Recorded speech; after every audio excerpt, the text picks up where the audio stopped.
Ngayong araw mga katrops ay nagluto ako ng fried isaw. Napaka-crispy niyan. At tignan nyo naman yung aking sausawan. Napaka-solid na naman ang aking pupudripin. Sorry na agad sa mga naglalaway.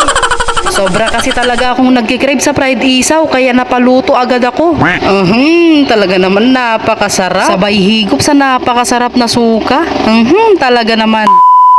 Bumili nga lang pala ako sa bayan ng isaw ng lamok ay isaw ng manok mga katrops. Nagkakahalaga nga lang yan ng 50 pesos. At syempre pagkauwi ko ay nilinisan ko na ito agad. Pinipisit-pisit ko nga lang ito mga katrops para lumabas yung mga takki-takki niya sa loob.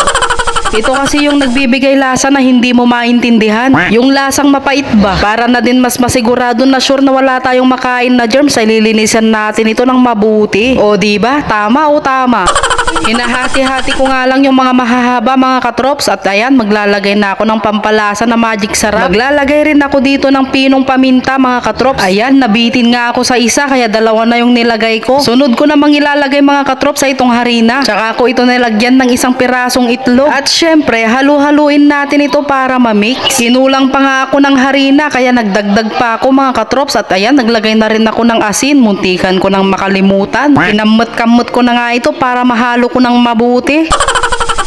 Okay daytan mga katrops. Nagpainit na rin pala ako ng tamika ay mantika pala. At syempre nung uminit na ay sinimulan ko ng magprito. Paunti-unti nga lang yung inilalagay ko para hindi ito magdikit-dikit. Lulutuin lang natin ito hanggang sa mag golden brown mga katrops. Mag-iingat nga pala kayo dyan sa pagpiprito dahil tumatalamsik. At nung may naluto na ay tinikman ko na agad syempre. Meron din pala ako ditong minarinate kanina na karne ng oing-oing mga katrops. Peperituhin ko nga lang din ito para may pampulutan kami mamaya. O diba? Sarap ng aming pampulutan. At nung maprito ko na nga lahat yung karne ng oing-oing mga katrops, ay sinimulan ko na itong gayatin. Syempre maliliit lang yung gayat tapno umadu.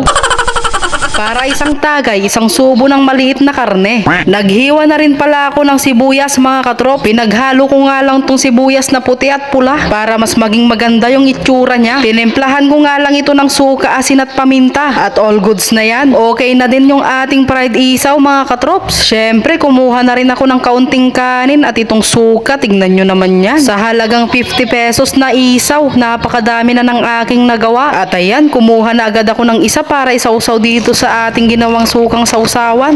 Napaka-crispy nga talaga mga katrops. Dinig na dinig nyo naman. Tapos sabay higop sa napakasarap na suka. Ay nako, talaga naman mapapa-craving satisfied ka talaga. Mabisang-mabisa nga yung pinagpisit-pisit natin dun sa isaw dahil talaga namang hindi mapait. Kaya naman napakanin na ako. Habang kumakain nga ako mga katrops ay magsha-shoutout muna ako ng ating mga katrops.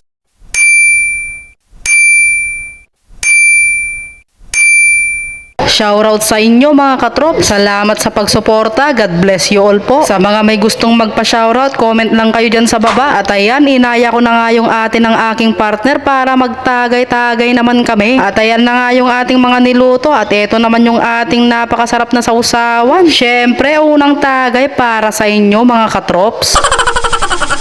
Maraming salamat na thank you sa mga katrops natin dyan na walang sawang nagsusuporta. Dahil dyan kakantahan ko na kayo.